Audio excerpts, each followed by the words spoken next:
Yes. What's going on, everybody? This is Sly, aka Sly Pro Max, author of the Pro Max lifestyle and leader of the MNMG movement. I got money. Listen, guys, welcome back to the channel. And before I get into the talk about today, I just want to say, guys, I am overwhelmed. Thank you very much. If you've not noticed, we just struck 100 subscribers. 100 subscribers. Oh, whatever, man. 100 subscribers. Basically, guys, thank you guys so much for that. I didn't believe that. I didn't believe we'll get to this so soon. But then again, you might say this is so little. Why is this guy so excited? Either ways, if there's one thing you must learn in life, it's appreciation for the little steps you take. Now, with that being said, I know you have seen what I've got today. It's an interesting one. We're going to be talking about TB Joshua. I know I said I was going to say the last one, but those videos were already pre-recorded before I dropped them. However, before we get into that, which is going to be the main event for today, I just want to say I'm so happy. If you watch this video of mine, where I talked about the court of abuse sack of Plateau State Governor, now most of you may say, oh, most of you might say, Mr. Slice, I thought you talk only about women or entertainment. No. I also dissect the law. Now, I talked about Governor Muswang being sacked by the appeal court, and I gave reasons why that decision of the court was faulty. Now, turns out what happened, he went to Supreme Court, and the Supreme Court has reversed the sack. Now, the points that I picked up as to why I said that sack was wrong by the court was what the Supreme Court held. So you're talking to Barrister Sly right here. So guys, give me a round of applause, man. Okay. So with that being said, today we're ready to get into the main event. Now, one thing I want you guys to understand this. When I did my video, thank you guys for the love support I saw it in the comment section. But this is not about me defending TB Joshua. No. This is not because I love TB Joshua. I'm not that kind of person. I didn't actually care so much about TB Joshua. Yes, he was popular. Yes, he was influential. Yes, once in a while, I found myself on Squan TV. Maybe because I'm eating in a restaurant and that's the only channel they are showing. Or maybe because maybe I'm home and I just turn to it and say, oh wow, healings, and I'm out. But then again, I just say, let the truth be the truth. This is not just a gossip channel. This is a channel where we try to make men improve themselves. This is where we try to tell men the truth, self-responsibility, self-accountability, and all of that. Now, I found someone who broke down this whole TB Joshua event in a very good way. Now, you guys are going to understand and going to be able to see the stance of a reasonable person. Who or what am I talking about? Who am I talking about? You're talking about Dr. Charles Apoki, or Apoki as he says. Now, I heard about this guy years ago when I was schooling in Ole. Okay? So that's when I got to hear about Mr. Nisoko Town. But then I got to hear about it from, I got to hear about him from friends and people who found him influential. And I just him once in a while. Now he's getting really quite popular, I must say. And he has said, for TB Joshua, the interview and dangerous people in our churches. So I'm going to be reacting to his breakdown. I'm going to see what we see. Let's get into it. Dr. Charles Apoki. This video will attract enemies to me, but it will save lives. I want to talk about dangerous people in the church. Dangerous people in the church during my NYSC year. I got born again as a medical doctor. I had read a lot of things about religion and mysticism. I am AS. My wife is AS. We got married December 6th, 1985. I had my first child January 1986 because my wife was pregnant before I married her. I was not a Christian then. I had another child in 1987. I had another child in 1988. I have a very beautiful wife, so I was going to Jerusalem often and often. I was climbing Mount Olives anyhow. Then I gave a gap of 8 years and had another child in 1996. The one in 1996 is AA. The first three are AS. We did not have any sickler contrary to scientific permutations. That's it. So there's also probability that an AS and an AS meeting together can amount to an SS child coming from within. So that is what I was trying to say, a miraculous occurrence. My wife is a nurse midwife. So I've seen the hand of God in my life. My second child and my daughter, who is my daughter, stopped breathing in the hospital. It was my patient, a Christian. We call her Papa Mbakala. He was from Kanafun, that laid hands on my daughter and prayed. And my daughter sneezed and came back to life. So I saw my daughter raised from the land of death. The girl was paralyzed. She stood up and walked. She's from the Okoro family in Mbaosi.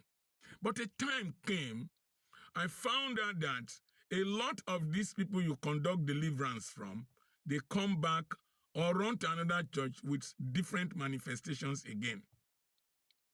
So, I want to talk about dangerous people in the church. One of the denominations I preached in those days, where my brother is a bishop, there was a woman who had schizophrenia, mental issue, and she was delivered by Victoria Eto of blessed memory. And hurriedly she was made an evangelist, got married to a pastor. Some years later, she started accusing people of witchcraft, of different things in the church. And stupid Christians, most Christians behave stupidly. They don't reason. They don't know. They just jump to conclusions. I am not a fan of TB Joshua. There's nothing he was doing there that I didn't see manifest in my ministry as a deacon, not as an ordained clergyman. As a deacon, okay, a deacon is an ordained clergyman. Papa Idahosa ordained me a deacon. Bishop Edo Hasim ordained me as a pastor. There's nothing TB Joshua was doing that I didn't see. So I was not bothered whether it was fake or not fake. I was more interested in the fact that in Nigeria, at least, even if Paul said, if people preach out of contention, let Christ be preached. So, this woman started accusing every person. The church split into two. Two of my brothers were the leadership. One went and opened another one, a medical doctor. Some of you know what I'm talking about. And another branch opened. Now, I told them that woman was suffering from a relapse of her schizophrenia. She was mad again. And finally, I was proven right. There are mad people in the church. When you see somebody that deliverance has been done for, and he came with bizarre testimony, be very, very careful, extremely careful. A lot of the people that BBC interviewed were people with questionable characters. There was one that slept with the king of Zulu. She came here and said that she slept with TB Joshua or one other person there. She's a harlot, and the spirit of harlotry has not left her. She does not believe in God. I'm not defending TB Joshua. I'm just warning you to be very careful. If you pick a girl from the streets as a harlot, and you minister deliverance to her, and you rehabilitate her, pastor, church, settle her away from your men. This man just said something very important. Guys, if you don't know what this channel is about, this channel is also sometimes termed red pill. Some women say misogynistic. But guys, this is truth. I tell you sometimes I say, when you get to something, lady, whatever it may be, try to draw the line. Respect or fear ladies, because what they could do to you will be so detrimental to yourself. So always try to draw the line. Business is business, relationship is relationship. Do not try to use one, maybe using business, walk into a relationship or something. Always draw the line. And that's what this man is talking about. And you're going to make sense soon of how this applies to TB Joshua's situation. She will sleep with your boys. She will sleep with your pastor. Young man, if you are ministering deliverance to a girl, when you pray 1, 2, 3, 5, 10 minutes, the girl is not getting healed or the demon is not leaving, send her away. Send her away. Send her away. And you must not pray for a woman alone. Always have a chaperone. She's called a chaperone. Have people around you.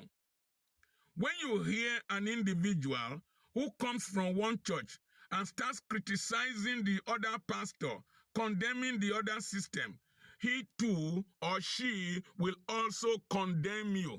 There is an anger and a dissatisfaction and inadequacy in that person that no church can satisfy. When you see a pastor, basically what he's saying is this: some people know how to change. I always tell you, I say you relate to some type of people because you're trying to think that you being around them will change them. You're trying to think that, okay, if I bring them close, if I tell them this, if I give them this gospel, if I pray for them, if I do this for them, it will change them. Most people are not ready to change. They have inadequacy in their life, which they brought to you. But let me tell you, a person who cannot be satisfied can never be satisfied. And that's just what it is.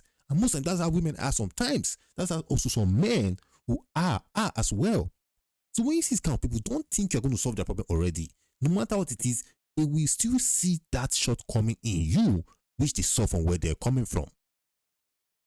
Who has worked with this bishop, worked with this bishop, worked with this ministry, worked with this ministry, fear that person. There is no big pastor in Nigeria, prominent pastor, that I have not heard people who worked with them come and tell me stories about them. And I always keep them at a distance. I always tell myself, this one telling stories about that man of God will carry stories about me away. That's another thing, guys. I bet you that if I go on the internet right now and I say scandal about Oyedepo, scandal about Oyakilome, scandal about Dr. Lukoya, scandal about this person and that, there is going to be always something.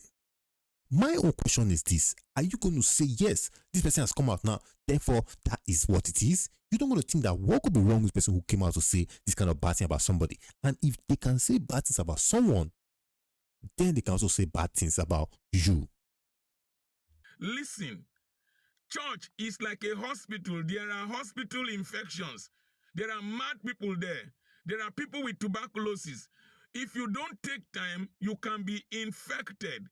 Go to church and look for Christ. When you see women in church, very flamboyant, dressed sexily, please beware, even if they are married. Even if they are married. If I know what I'm talking about. I have never committed adultery in the past 39 years I've been married. But I know women, if I make my finger like this, they will sleep with me. Now, one thing I'm going to go and get on that, guys. Let me tell you, do not underrate yourself. Do not berate yourself. This guy right here has got about 15k subscribers, and this video got about 21k views. So this is not an ordinary man. He knows he has something to lose. Most of you men do not know that you have something to lose by associating with some types of women. But you don't understand that fact. Now, this is what Bishop has to go through because he associated his ministry with people like this. Not take it on further and say, oh well, yeah, maybe he slept with them. But even at that, guys, do not try it. So I made a video before and I told you I suffer from gynophobia. I fear women. I fear women. When another set of women you must fear are widows, young widows, young widows. They will come near you. Mommy, mommy, mommy. They will mummify you. Daddy, daddy. They will deaden you. I keep them at a distance. As I'm talking to you now, I know the dangerous people around me. I know them. They are very close to me. I know them. I eat with some of them. I travel with, I dine with them. I share things with them. But I deliberately sometimes share only what they cannot use to harm me. I have a reputation to protect. Somebody comes into church. Most of the people who BBC interviewed, stupid human beings that don't have anything to offer. They don't have any background. And the BBC, as an organization, has lacked integrity in whatever they did now. They did not go and interview those who had stayed there for several years. For me, as a Nigerian, Listen, that's another valid point. I am a lawyer for one, and I believe that you have to hear both sides. But when you bring an investigation or a so-called investigative journalist video and only interview one side, that's the side saying just bad things about the person. That shows that there's nothing other than being biased. That's a silly interview. That is not a plain ground to use to judge or for the public. Because if you just put out there is to influence the masses, it's to influence our ideology about our idea about a person. So now we see this video from this point of view of, oh, he's about this. We call him daddy. He was a bad man. We cannot make a fair judgment. Bring the people who also are benefiting. Bring people who also are happy with TB Joshua. Let them talk. Nigerian, I know the Western media. Anything a Nigerian does, they want to bring him down. They want to destroy anything concerning Nigeria. They will never tell you that we are the most enterprising people in the world. When a criminal is arrested somewhere, maybe he's carrying a Nigerian passport and he's not even a Nigerian, they will just blow it. They have over the years, deliberately denigrated my country. I must tell you, that's the truth. Listen, do not be fooled by this whole international Western media. Go and check it. A lot of people will ask Nigerians silly questions like, is it true you live in mud houses? Is it true that you Nigerians have a lot of fraudsters? Is it that you Nigerians have a lot of drug dealers? Is it true? Is it true? Is it this? Why? Because this is what their media shows about us. The media doesn't show the good things done. The media doesn't show the schools that are thriving. The media doesn't show the whole communities that are doing great for themselves. It doesn't show the culture. It doesn't show a lot better about us. But when it comes to a scandal, when it comes to a corruption issue, oh, Madueke, oh, this, oh, Buhari, oh, Tinubu, the bad things, that is what the Western media portrays and shows. When we're talking about our election time was coming up. At Jazzy and Co, we're talking about the upcoming election in Nigeria. And the only thing they kept talking about was the fact of violence in Nigeria election period. Or even are sending news out to people in those parts of Nigeria to be careful. Portraying Nigeria in a bad light. Never would they show the good things. Al Jazeera, all of them. The criminality and the murder rate in America is more than Nigeria. Even in the UK, the bribery and the corruption and the misbehavior, including the royal family, is more than Nigeria.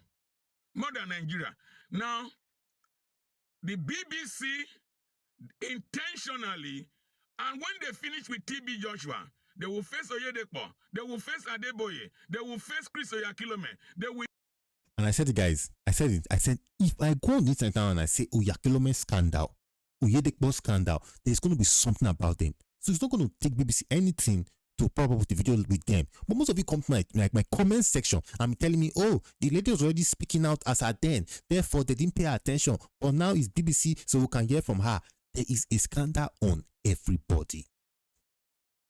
We face you one after the other. Don't, out of jealousy and anger, start celebrating that TB Joshua was brought down.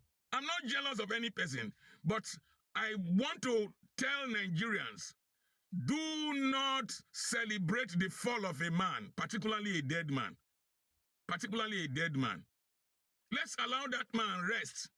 If he was doing fake miracles, why were people trooping there? The fake miracles, he went to different countries. So BBC, you didn't reason, he went to Brazil, went to different places. Did he arrange those miracles there? Don't you reason?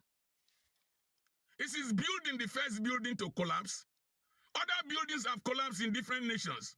Disaster has happened to different people in the world. Reinhard Bonke crusade in Benin, people died in several places. You didn't carry it.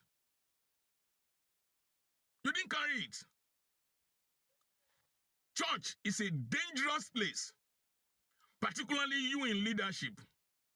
I know a pastor's wife that a member slept with 11 times. You had Jesus. 11 times. The effrontery and the insanity to sleep with a pastor's wife. Seducer. Church is a dangerous place. But I still remain your friend.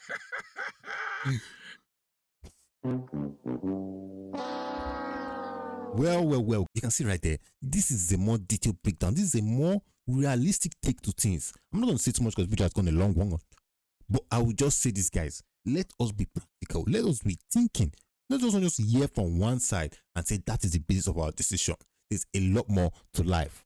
But basically, the way it stands, all I can say is, it is what it is. I'm out.